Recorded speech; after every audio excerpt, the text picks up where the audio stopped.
श्री स्वामी समर्थ. मालोजी राजे यांचे एक स्नेही पिराजी भोसले मुंबईत राहत होते. स्वामी चरणांवर त्यांची अनन्य भक्ती होती. एके दिवशी त्यांना स्वामी चरणाची ओढ लागली. पण आपण आहोत मुंबईत आणि स्वामी महाराज अक्कलकोटमध्ये. आता इतक्या दूर स्वामींचे दर्शन कसे शक्य? म्हणून ते आपल्या काहीतरी चुकीच्या पूर्वकर्मामुळेच स्वामींच्या चरणांपासून दुरावलो असा स्वतःलाच दोष देऊ लागले.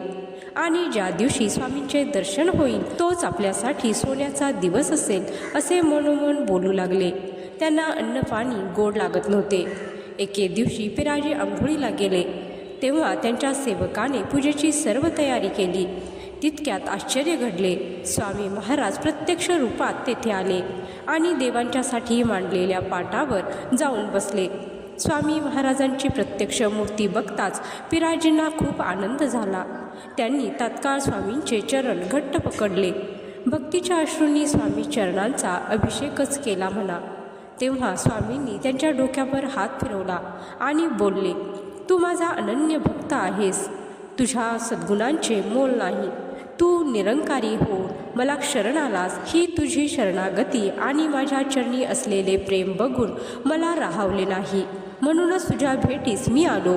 तुला ब्रह्मानंद स्वरूप मोक्ष प्राप्त होईल.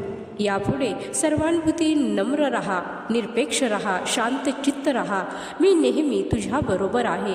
तर मंडळी, स्वामींची ही वाणी होताच पिराजी खूप कृतकृत्य झाले. त्यानंतर त्यांनी स्वामींना प्रेमाने जेवू घातले, पूजा केली आणि स्वामींचा जय जयकार केला.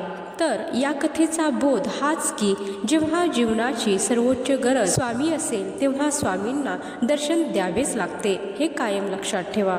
धन्यवाद. जय श्री स्वामी समर्थ.